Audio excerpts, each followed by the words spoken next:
Hey, what's up everyone? It's Logan from Sequence here. I've had a few people asking me about my double stroke technique and how I achieve it with my pedal settings, module settings, bass drum tension, all sorts of stuff.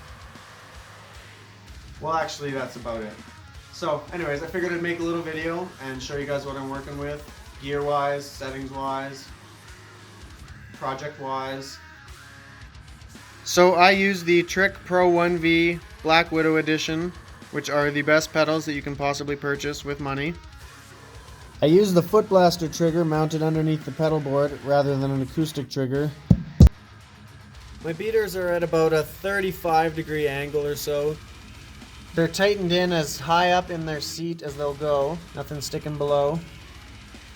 As for pedal height, it's on the middle setting. The top one worked and the bottom one I found was too low, but the middle one was the best for me. Spring tension is almost maxed out. It's about a quarter turn back. Now as for module settings, I'm not exactly sure what all of these mean, but I'll go through them anyways. Sensitivity is basically how loud it's going to be when you do hit it.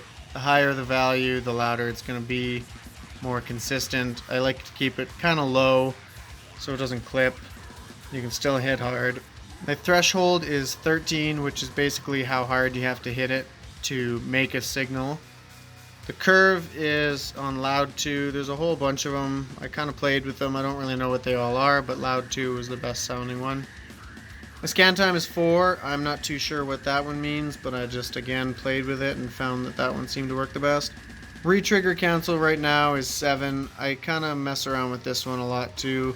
Go between about 6 and 12 or 13. And mask time is 0. That's another one that I don't really know what it means, but I just mess around with it. And when you get it all figured out, hopefully you can cheat and not have to put in a lot of work when you're doing long double bass runs.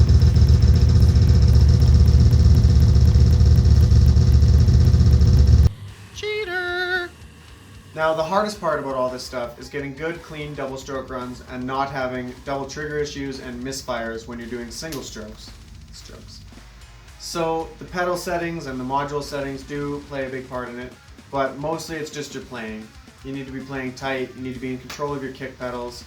That's the biggest thing. It's just like any triggering. If you aren't playing good, it's going to amplify that. If you are playing good, it's going to magnify that. So yeah, just find what works for you. This is what works for me. I'm not necessarily going to say that it's going to work for everyone, but who knows? Maybe I'm a magic guru and it actually is the best thing ever. So I'd like to give a huge shout out to Kevin at Trick Drums for giving me a chance and putting me on the Trick Drums family. It's such an honor. They're the best pedals you can possibly buy. So thanks Kevin, thanks Trick. Just also like to point out that this definitely is 100% cheating and only cheaters win. Thanks for watching guys.